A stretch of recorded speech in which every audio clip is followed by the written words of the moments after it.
আসসালামু আলাইকুম সম্মানিত ভিউয়ার্স। ইনল্যান্ড মেরিন প্রশ্ন উত্তর বা প্রশ্ন ব্যাংক ইউটিউব চ্যানেলের পক্ষ থেকে আপনাদেরকে সবাইকে অভিনন্দন।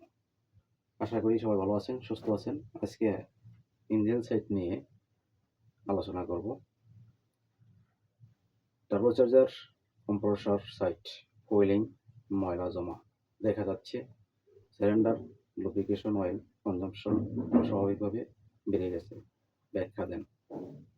এই সমস্যা দুটি সাধারণ, একে অপরের সাথে সরাসরি সম্পর্কিত। মূলত টার্বোচার্জারের কম্প্রেসর ময়লা জমা এবং লো অয়েল খরচ বেড়ে যাওয়ার প্রধান কারণ। ১ নম্বরে বলি কেন কম্প্রেশন সাইডে ময়লা বা বয়েলিং জমে।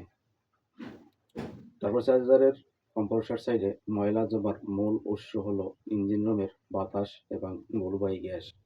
ইঞ্জিনের ক্র্যাঙ্ককেস থেকে নির্গত তেলের বাষ্প যদি কম্প্রেসর এয়ার ইনটেক চলে আসে, তবে সেই তেল কম্প্রেসর প্লেট আঠালো আবরণ তৈরি করে, বা এয়ার ফিল্টারের ঠিকমতো কাজ না করলে বাইরের ধুলাবালি এই তেলের আস্তরণের সাথে মিশে শক্ত ময়লা বা অয়েলিং তৈরি করে। টার্বোচার্জারের নিজস্ব বেরিং থেকে যদি তেল লিক করে কম্প্রেসরের সাইডে চলে আসে, তবে সরাসরি অয়েলিং শুরু হয়। ২ নম্বরে কেন লো অয়েল খরচ বা লো অয়েল কনজাম্পশন বেড়ে গেছে।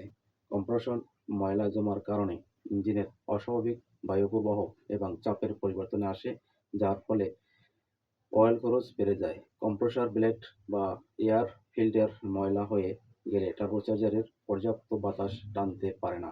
এতে ইনটেক ম্যানিফোল্ডের এক ধরনের সাকশন বা বায়ুপ্রবাহ তৈরি হয়, যা পিস্টন রিং এর পাশ দিয়ে ক্র্যাঙ্ককেসের থেকে লো অয়েল টেনে সিলিন্ডারের ভিতরে নিয়ে আসে।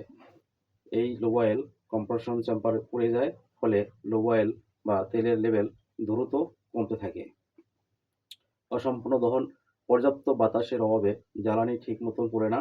এতে সিলিন্ডারের দেওয়ালে কার্বন জমে, যা পিস্টন রিং কার্যকারিতা কমিয়ে দেয় এবং লো অয়েলকে স্ক্র্যাপার করে নিচের নামতে বাধা দেয়। ফলে তেল সিলিন্ডার থেকে যায় এবং পুড়ে শেষ হয়ে যায়। বাতাসের প্রবাহ কমে যাওয়ার ইঞ্জিনের অতিরিক্ত গরম হতে থাকে।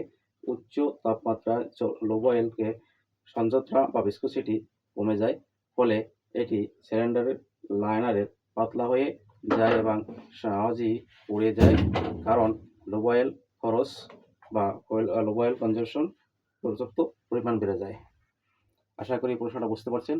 যদি কেউ কোনো অংশ না বোঝেন, তবে অবশ্যই কমেন্ট বক্সে নক করবেন। ইনশাআল্লাহ আমরা লিখে দেওয়ার চেষ্টা করব। ধন্যবাদ সবাইকে।